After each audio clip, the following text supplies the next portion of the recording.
Let's revisit a case from Minnesota that unfolded in 2013. On February 23, 2013, 30-year-old Kyra Steger, a dedicated store clerk at the Mall of America, didn't show up for work. Her colleagues, who were close friends, quickly grew concerned. They tried reaching her through calls and messages, but Kyra didn't respond. Worried, they contacted the police, reporting her as missing.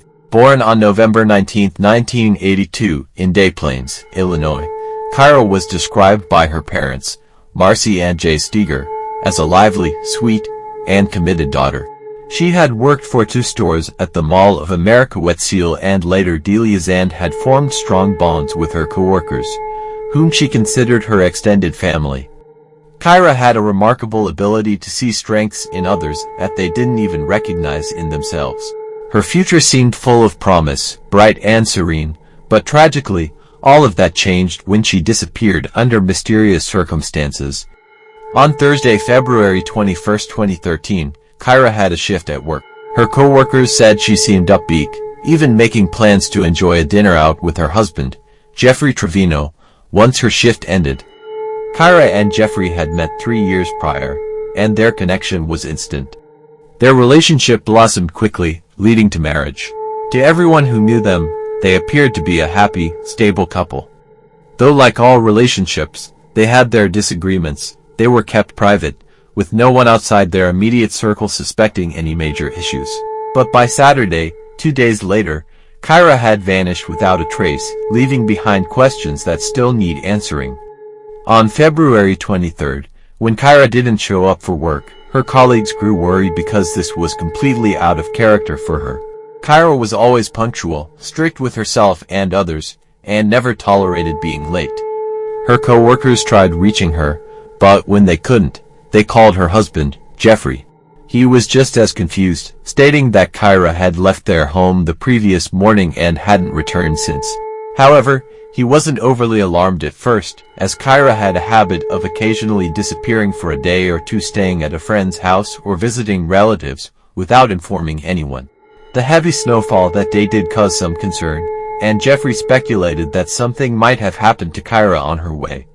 Perhaps her car had gotten stuck and her phone ran out of battery. Still, without any new information, Jeffrey filed a missing persons report and reached out to Kyra's family. They, too, were shocked and devastated by her sudden disappearance. Detectives quickly sprang into action. As is typical in such cases, the investigation began with questioning the spouse and searching the immediate area. The detectives visited Jeffrey's home to speak with him. He explained that on Thursday evening, he and Kyra had spent time together, dinner, conversation, and even some bowling before heading home. According to Jeffrey, Kyra had planned to watch a movie once they got back. He also mentioned that on Friday morning, around 8:30 a.m., Kyra left the house for work, where she was expected to be present for an event. She was acting completely normally, and Jeffrey noticed nothing unusual in her behavior. Jeffrey didn't find it unusual when Kyra occasionally disappeared for a day or two. Even though he wasn't sure where she went or who she was with, he didn't think it was cause for concern. According to him, they had been experiencing some relationship issues over the past few months, but nothing that seemed too serious, just the kind of minor disagreements that happen in any marriage. When detectives asked him if Kyra could have been staying with someone else or possibly having an affair, Jeffrey firmly denied it. He explained that he had asked her about this directly and she had assured him there was no one else. He expressed how much he loved and trusted his wife. The investigators, not fully convinced, passed along all the information they had gathered about Kyra and her car to the local patrol units. They then went to the Mall of America to verify Jeffrey's story and search for any potential clues. As one of the largest malls in the world, located in Bloomington, the Mall of America has hundreds of stores and various attractions, along with an extensive network of security cameras. The detectives knew exactly when Kyra had left work on February 21st, so they reviewed the footage from that time. The security video confirmed Jeffrey's account. Kyra left work as planned, met Jeffrey, and they spent some time together at the mall before heading to the parking lot and driving away. There was no sign of any conflict, and everything appeared normal. As the days passed with no sign of Kyra, her family's anxiety only grew. The waiting, with no new information, became unbearable. In a desperate attempt to help with the investigation, Kyra's family traveled to Bloomington. They printed flyers with her photo, posted them on telephone poles, and handed them out to people on the street, hoping to draw attention to Kyra's disappearance and get any leads that might help bring her home. Realizing they couldn't just sit back and wait, Kyra's family took matters into their own hands. While they continued distributing flyers, the investigators pressed forward with their own inquiries. During interviews with the couple's neighbors, officers noticed a security camera on one neighbor's house. The camera rotated, and at one point, it captured a view of Kyra and Jeffrey's home.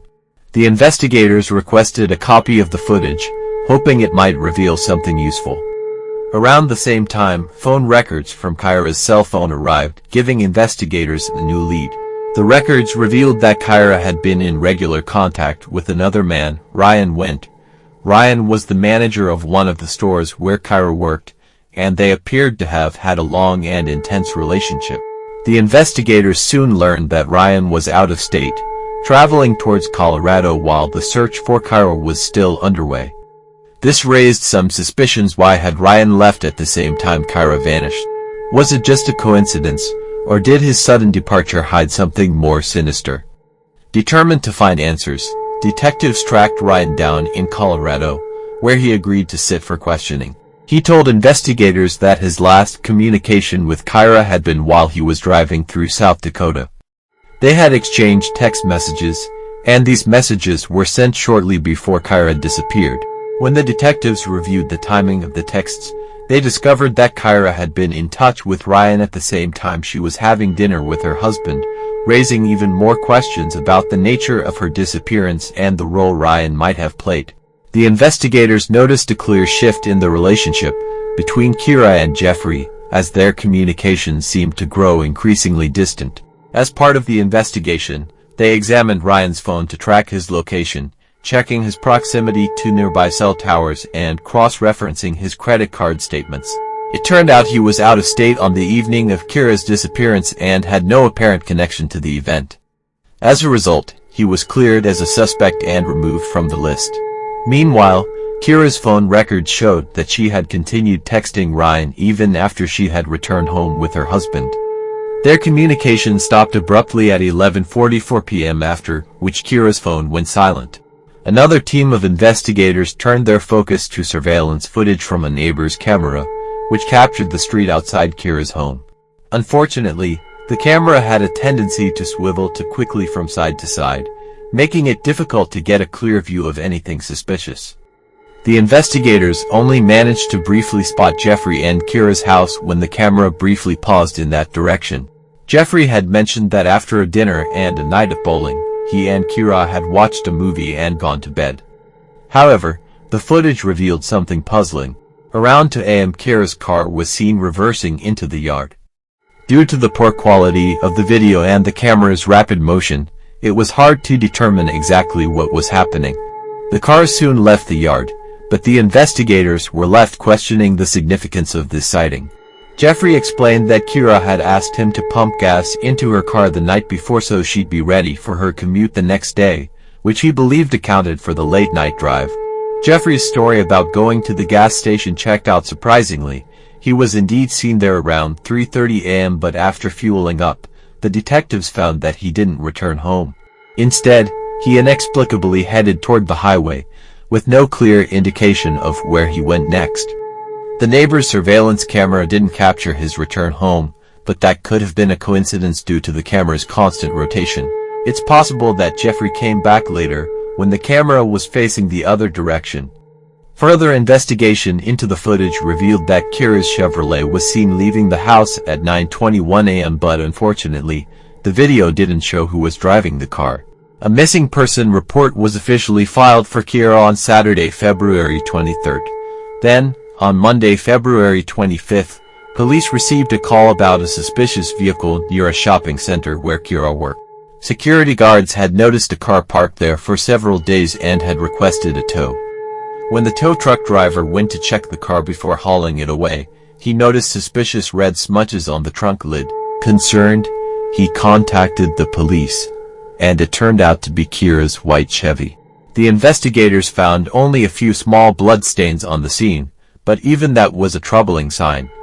Kira's purse, which had been recovered from her abandoned car, contained divorce court forms that appeared to have been downloaded from the internet. Nearby, in the snow behind the car, a small dark object caught their attention. Upon closer inspection, it turned out to be a rolled-up trunk mat, stained with dark marks. DNA testing confirmed the blood belonged to Kira Steger. This grim discovery led the investigators to reluctantly conclude that Kira was most likely dead. The news was a devastating blow to her family and friends, crushing their last hopes of finding her alive. As they processed the horror of the situation, new questions began to arise. How had she died? Had she suffered? And who could have hated her enough to take her life? The absence of Kira's body made the pain even more unbearable. It was one thing to grieve someone who had passed, but without her body, the sorrow felt even more unbearable. With the realization that Kira was likely no longer alive, the detectives shifted their focus. Their primary goal now was to identify the person who had left her car in the parking lot. Kira's car had left her house at 9:21 a.m. and around 20 minutes later, the mall's surveillance cameras picked it up. While there were no cameras in the exact lot where the car had been abandoned, there was a camera aimed at the pathway leading to it. When the detectives reviewed the footage, they spotted something interesting. Just moments after Kira's car entered the lot, a man wearing a hood appeared in the footage. While it was cold enough for someone to wear a hoodie, the detectives knew they needed to figure out where this man was headed next. A hooded figure was seen crossing the street before approaching a taxi stand. He exchanged a few words with one of the drivers, then climbed into the vehicle and drove off. Investigators quickly determined which taxi company the vehicle belonged to by matching the time of the hooded man's interaction with the driver. Identifying the car was simple. Each taxi in that lot was registered and equipped with a GPS tracker. Tracking the cab's route, police discovered that the man had ended his ride just 1 block away from Kira and Jeffrey's house. He paid in cash before stepping out and disappearing into the night. As the taxi left the neighborhood, it was captured by a surveillance camera, the same one that had partially filmed Kira and Jeffrey's residence. 2 minutes later, the hooded man appeared on the footage. Though the poor image quality obscured his face, one detail stood out, a distinct white logo on his hoodie. Investigators watched intently as the man approached the house. Kira had been missing for days, and the evidence strongly suggested that the hooded figure was none other than Jeffrey. Armed with a search warrant, law enforcement officers made their way to the house. At first glance, it seemed unremarkable, just another suburban home. But upon closer inspection, forensic experts began uncovering chilling evidence. Dark red stains dotted the walls beside the bed, and the mattress was speckled with nearly 100 more. The room had been rearranged, recently cleaned, but not well enough to erase all traces of what had happened. Then, the forensics team sprayed luminol. Instantly, the carpet came alive with an eerie glow. Bloodstains imperceptible to the naked eye lit up beneath the chemical, stretching from the bedroom and trailing across the house. The evidence painted a grim picture, one that law enforcement could no longer ignore. Something terrible had happened here. Forensic analysis confirmed that the blood found in the house belonged to Kira, solidifying investigators' belief that she was no longer alive. While searching the home provided crucial evidence, law enforcement extended their investigation to Jeffrey's car. At first glance, the vehicle appeared clean, no blood, no signs of a struggle. But a single clue stood out, a gas station receipt tucked inside. The receipt, issued an hour and 40 minutes before Kira's car was abandoned at the mall, showed a transaction made with Jeffrey's card. Following this lead, detectives visited the gas station and reviewed its security footage. The surveillance tape showed Jeffrey pulling up to a pump, refueling his vehicle, and then stepping inside to withdraw cash from an ATM. Though the quality of the footage wasn't perfect, it captured something crucial: Jeffrey's face and a logo on his jacket. With mounting evidence against him, 39-year-old Jeffrey Trevino was placed under arrest. He was taken to the station for questioning, but as soon as he entered the interrogation room, he called his attorney. On legal advice, he invoked his right to remain silent. The case against Jeffrey was strong. The forensic evidence, the surveillance footage, the suspicious timeline, it all pointed to him. But without a body, the most definitive proof of his guilt remained elusive. Determined to find Kira, police, her family, and volunteers spent months combing through the area. Their search stretched into late March when, as the snow finally began to melt, a group of volunteers stumbled upon something disturbing near Keller Lake, just a few miles from Trevino's home. It was a bag, abandoned by the roadside. Inside, they found a blood-stained pillow, a shirt, and a bra. Forensic testing confirmed the inevitable. The items bore Kira's DNA. With renewed urgency, authorities turned their attention to the lake itself. But the icy conditions made the search difficult. Divers scoured the frigid water, yet no remains surfaced. Search dogs trained to locate human bodies were deployed multiple times, covering every inch of the surrounding area. Still, nothing. 2.5 months had passed since Kira's disappearance. And though the evidence painted a grim picture, the most crucial piece of the puzzle, Kira's body, remained missing. On the evening of May 8, 2013, a call came into the St. Paul Police Department that would change the course of an already devastating investigation. The male caller, his voice laced with unease, reported seeing what looked like a human body floating in the Mississippi River. When officers arrived, their grim suspicions were confirmed.